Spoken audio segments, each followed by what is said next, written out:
Going in light, coming out heavy. So, what makes a good hunter a good hunter? And Being a guide in Alaska, it's all decision making.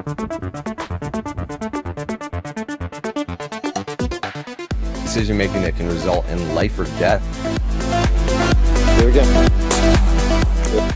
It's go time. I'll tell you the factor, the X factor that keeps guys successful, more successful than they should be, or that people that are in their same area and doing the exact same things seemingly. I'll tell you what really makes them more successful. Their ability to be creative. And the ability to be creative takes an open mind. So if you're hunting and you're out and you've got an idea and you've got this plan set up and it doesn't work out and you keep doing that same thing, you keep going to the same spot, you keep using the same tactics, you keep hitting your head up against the wall, it's time to be creative.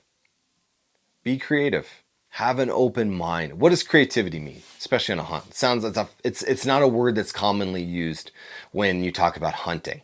Creativity is utilized in a way where you have multiple different variables that you're considering, and then you're trying to outmaneuver other hunters, animals, weather, yourself, what your limitations are. So what I see a lot of guys do is that when they keep having problems, they keep running into all these issues, like other hunters, or they're just not seeing anything. I'm not seeing anything here. Okay, what are you doing to change that? What are you doing to, okay, you've sat at the same spot for 4 days. I get it. You're being patient, but there's a certain point where patience becomes negligence, where patience becomes laziness. What are you doing to be creative about that spot? What are you doing to be creative? Where are the animals? So if you're really convinced that they're not there, then where are they? And having that like open mind to maybe do something you've never done, to go into an area that you've never been, to have tactics that you've never applied before on a particular hunt. I'll give you an example. I'm not, total disclaimer, I'm not the best elk hunter. I'm not the best, especially when it comes to early archery elk. I'm a pretty decent late season elk hunter because that's really all about like glassing and hiking and shooting far and all those things. I feel pretty confident in that area. I just haven't spent a lot of time early archery elk hunting, calling bulls and doing all this stuff. I'm not that guy. I'm really not the expert in that field.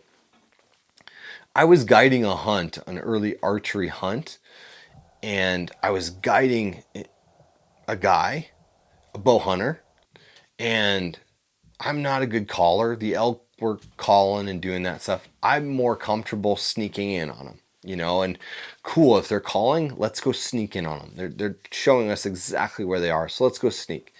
And we came close. I mean, we had a lot of success just getting in that bow range, that 30 to 50 yards on nice bulls. But we kept kind of staying in that realm, even like, man, we were always one step behind. And so I was like, man, how can I make this happen for this hunter? I really liked the guy. We were working really, really hard to get him an elk with his bow. And we were walking, and I come across like this little spring, this like little thing. And I'm like, it was a really dry year where I was hunting, super dry. And I was like, hey man, what do you think about us like building a little, like makeshift ground blind? Let's cut some branches, let's brush ourselves in and kind of watch this little seep, this little spring. It's so dry. And it's kind of on the edge of some timber. It could be a pretty good sit. And we did that. He was totally cool. What I personally like doing a little tactic is like, especially early archery elk hunting, I like spending my restful time, the heat of the day at water, just so you're not wasting a moment. You're not going back to camp. So we did that. At that, where we were at, we were not going back to camp anyway. We had horsebacked in like 6 hours. Sure enough, the biggest bull that we had seen on the whole hunt, and I think anybody else in the whole camp had seen, showed up to that water in the middle of the day. Showed up that little tiny drinker. We didn't shoot him. We didn't. Literally, the bull was at 20 yards. It happened so fast. Neither of us were quite ready and had an example of how things would really work. Me more than him, because I had never sat water ever. I kept an open mind, and I wanted to get creative for the hunt to try to make it happen with this guy, because this is where I'm going, is that I did something that I had actually no idea of what to do. I actually asked him some questions because he was like from the East Coast, and he kind of had some pointers because he hunts whitetail. He's like, well, the wind's going to come in here and it's going to do this. Let's set it up right here. And I'm like, oh yeah, good idea. Let's do that. I was very open-minded, and we weren't successful in the terms of him killing a bull, but we were 100% successful in an opportunity on a well above average bull in that area, performing a hunt strategy that I have never ever done. So what that taught me is not to be afraid to try something different, especially when hunting is tough. If hunting is good, then stick with it. Just be persistent, be patient, keep at it. But when hunting is really, really tough, it's time to switch gears and shift your mind and figure out what is gonna make this hunt successful. And it's a big deal. It's a really big deal, because the guys that can really do this, can really make it happen on a hunt, that's hunters or guides, not just guides themselves, but hunters, guides, clients, everything. They allow themselves to be creative and have an open mind during the hunt, to allow those instincts, those hunting instincts, and allow their observation and pick up on some of the nuances and the patterns that might give them an opportunity, because they're working really hard at what they're doing right now, but it hasn't given them an opportunity. So how can we change things to get an opportunity on the animal that we're hunting? So just some thoughts, guys. I don't know if you guys have had that experience as well, trying something you've never done, or just getting creative about things. I could go into a lot more about getting creative and climbing trees and doing all kinds of funky stuff that can give you an edge, or doing something weird in tough hunts. But I just wanted to give that example, and my personal example from what I've experienced. So that's what, in my opinion, that's what takes hunters and guides that next level, to where they just do things differently and are consistently successful. I want to talk about something that runs a little bit deeper with guys that are unsuccessful and never get over that kind of hump, never cross that threshold of like, okay, I'm getting it dialed in. They never grow as a hunter. And the reality, what makes the hunters most unsuccessful, consistently unsuccessful, they quit. Now, quitting can come in multiple different forms. This is something that's very, very hard as a new hunter. Because as a new hunter, you're trying to gather all the information you can, put it all together. You're e-scouting, you're buying all the right gear, you're in the right spots, you've got all this stuff. And then it just still doesn't work out. You put all the effort in, you take time off work, you go hunting, and you still can't quite seem to make it happen on an animal. And that becomes discouraging over time. And what a lot of guys do is they will quit. And they'll quit in a couple different forms. They'll quit early on a hunt, mentally. Everything starts with mindset and mentality. First, you quit in your mind first before you actually pack your truck up and go home. You quit mentally.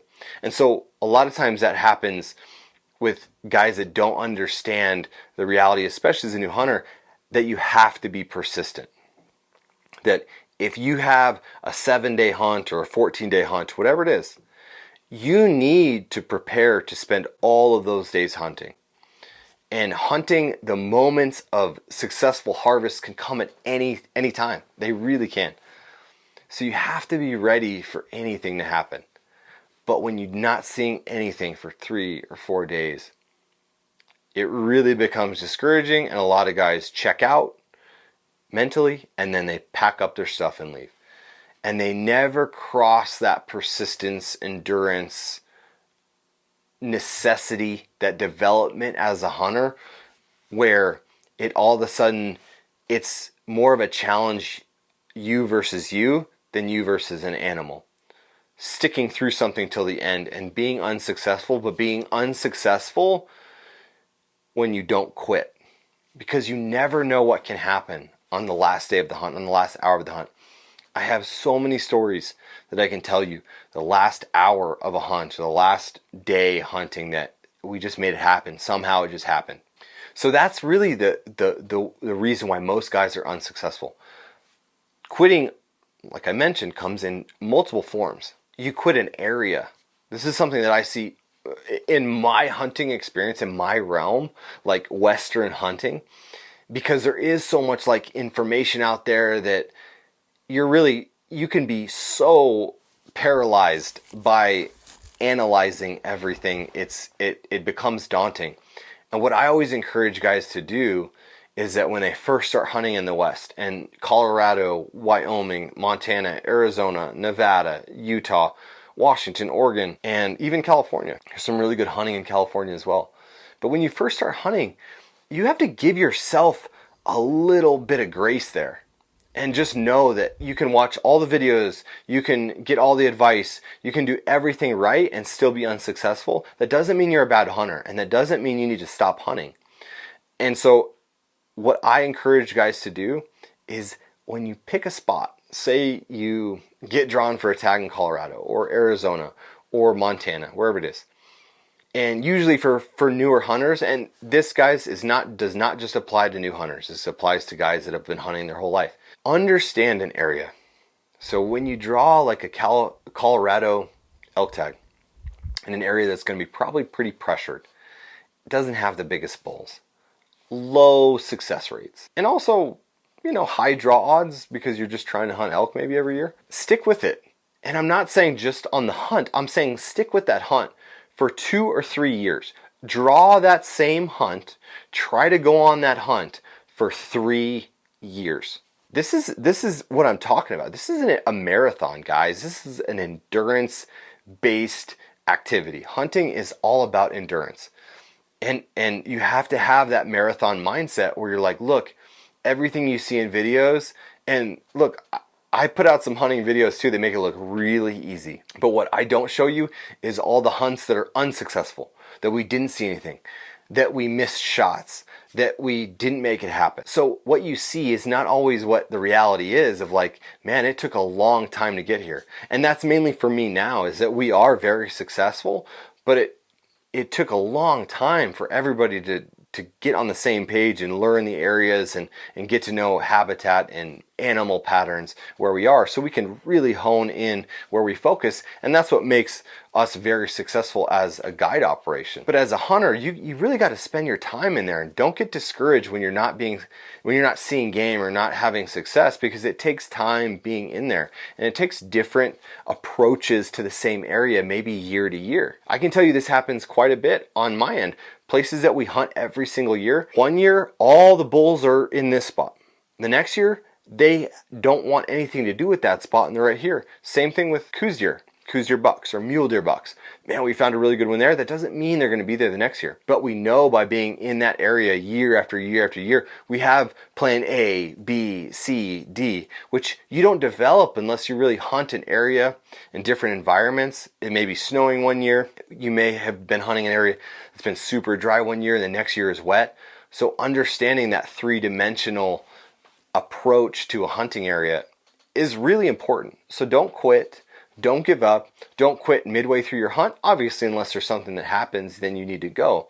But don't mentally check out of your hunt until it's over. Keep going. Keep hunting that area or that region until you really learn how the animals move, and you can be successful more consistently instead of chasing every piece of advice or this area is better so go hunt there, and all it just becomes this giant domino effect where you're like you bounce from one area, one state, one place to the next, and you never really get in that groove and dial something in. So I hope that all makes sense, guys. That's what I see happens a lot for the guys that hunt out west just overall. And I just want to encourage you to stick with it. Don't quit. I hope things show up for you. I hope that you are rewarded for not quitting. And hunting is really fun, and it's about the process. It's not about the result, guys. So I appreciate you. Like, hey, what makes guys successful? What makes certain hunters successful more than others? The best hunters, the most successful hunters and guides and outfitters, anybody that's pursuing wildlife or engaged in the pursuit of wildlife, they use all five senses. They use everything they have. And where guys fall and where guys trip up and don't understand and can't quite understand why they haven't been successful is because they're relying on one or two senses typically. If you just spent $2,000 on a pair of binoculars and man, you're going to use those binoculars and you're going to hunt in areas where you have to use those binoculars, you spent the money, you're going to use them no matter what, and you know what? The conditions weren't right to glass or use your binoculars. The animals were not going to be in those areas. You have to go in tighter country. You have to go into the timber now where you're only seeing 50, 60 yards away. You now got to go look in a swamp where these moose are kind of cruising around. You can't be up on the hills. That's an example. Those are situations where you're like, you get somebody that's invested their time and their money into one way to harvest an animal. Another really good example. Let's use another sense. Guys that are really good at calling turkeys, calling elk, calling whitetail. That's a little less where guys rely specifically on that. But like an elk calling, for example, you get guys that they may not even be good at it, but they've spent so much time and invested so much energy, watched every single YouTube video, bought everything from Rocky Mountain Game Calls. They're going to call an elk in or they're not going to be successful. Those are the guys that are like, wait a second, but these elk aren't really calling. You're hunting in a high pressure calling area. Those are the guys that they struggle because they just keep having the same results. You know, they're calling in other hunters on their elk hunts. You know, so maybe they should go sit water. Maybe it's too hot, the moon's up, the elk are getting pressured, too much calling from other humans. Maybe the elk are not going to call back. Maybe there's no way to be successful except for using another sense. Maybe it's getting up high and glassing. Maybe it's finding bulls way, way up high. Hunters that are the most successful use every single sense. And that includes your sixth sense as well. You know, like, hey man, I got this feeling where we need to really go check this spot. Let's just stay here for a couple hours. You know, that's important too. So you have, you know, sight, smell, taste, hearing, feeling, and then your sixth sense. You're like, well, how can you taste? I guess you can't really taste on a hunt, but you can apply taste to all kinds of things. You really can smell. So taste and smell are kind of combined. I can tell you this, anybody who's been elk hunting and moose hunting, I've located elk and moose by no other sense but my nose. I understood what they smell like, specifically in the rut, and I located them with my nose. I didn't see them, I didn't hear them, that's it. I didn't allow myself to be locked in and be like, man, we're not seeing anything. Well, what does it smell like? What does it smell like over here? What do you hear? What does it look like on the ground? Those are those things, guys. And you know what? There are very, very few people in this world, myself included, that are born understanding all five senses when you're hunting. Like I didn't know anything when I started hunting. I couldn't find a deer at all when I started hunting. And that was like later on. It's not like I'm not like talking when I was like 8. I'm talking like when I was like 18. Very hard. These senses and developing these hunting instinct based senses take time. It takes time in the field. It's not something you can just learn or listen to or, you know, be a genius at on day one. but it's developing them and then understanding the timing and when to use and when to rely and really when to focus on those senses itself. Obviously, like elk calling is a really good example. I mean, you got to be ready to use every kind of skill that you have in a situation. In our early archery elk season where, hey, maybe they are calling. Have you practiced calling? Have you practiced your sound, your voice? Do you know how to call these bulls in? Because they're not going to hit water. It's rained everywhere. It just snowed. So you better understand how to use your voice. It can go every different direction. So the most successful hunters consistently are guys that use every sense they have and that have cultivated those senses to work for them and to help them during their hunts over the years of hunting.